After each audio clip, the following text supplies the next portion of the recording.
Winter is here, and although it may not seem like it right now, soon enough, the days are going to start getting a little bit longer. First, we're going to have the holidays, then we will have the new year, and the next thing you know, you're going to look out the window, it's going to be sunny still at 5 p.m., and pitchers and catchers will be reporting for spring training. Now, before we get there, we have an off-season to finish up, and a lot has happened since we last spoke at the winter meetings. I'm the Zubes, Andrew Zuber, and this is Pitch Talks, presented by North Star Bets. So, what's new heading into the new year?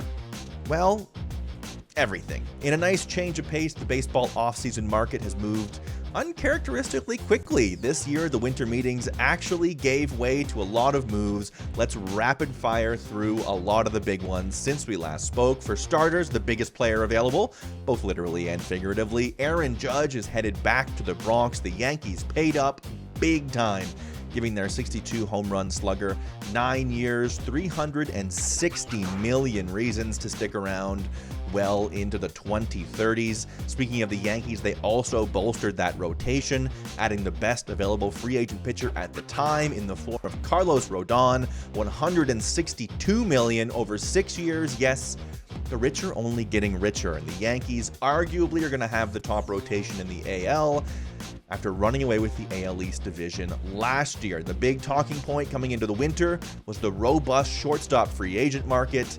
A lot of depth there, and teams did not hesitate to make it rain for these available stars. Let's go through these really quickly. Carlos Correa, 13 years, $350 million to the San Francisco Giants. Trey Turner, now a Philadelphia Philly, 11 years, $300 million there. Xander Bogaerts to the Padres, $280 million on 11 years for him.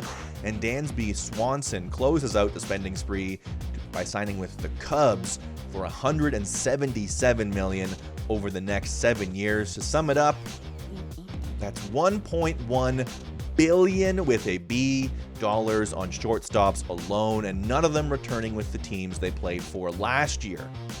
Now, the outfield market, it sorted itself out as well. Brandon Nimmo stuck around with the New York Mets for $162 million over the next 8 years. A lot of interest in the lefty center fielder this offseason, but really, the Mets have proven they are not going to be outbid by anyone. Speaking of lefty outfielders, Andrew Benintendi to the White Sox for the next 5 years. Even though he's kind of been bad for 3 of the last 4 years, hey, not my money. He's going to make $75 million on the south side of Chicago in those 5 years. Speaking of Chicago, the Cubs, they landed former NL MVP Cody Bellinger on a $17.5 million show-me deal for 1 year. He has also been really bad lately, but hey, that one there is a bet on the pedigree. Elsewhere for outfielders, Michael Brantley back to Houston, Joey Gallo to the Twins, Mitch Haniger from Seattle to San Francisco, and DH JD Martinez is now a member of the LA Dodgers. That brings us to the Toronto Blue Jays. After being criticized for both jumping the market in the Teoscar Hernandez deal and being inactive at the winter meetings, the Blue Jays made a pair of moves in the last couple of weeks. They added enemy to friend Kevin Kiermaier from the Tampa Bay Rays, one of the best defensive outfielders we have ever seen and a great base runner, but he does not come without his fair share of risk. The 32-year-old has had a lot of injuries in the last couple of years and is coming off hip surgery that caused him to miss most of 2022.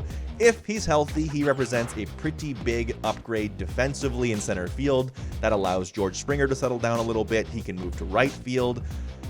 Kiermaier's hitting has been, well, not great, to be frank, but if he can be an average bat or something near that, the defensive skill alone makes him a worthwhile bet at $9 million for 1 year. That's not all. The Blue Jays also addressed the rotation. 3 years, $63 million for Chris Bassett.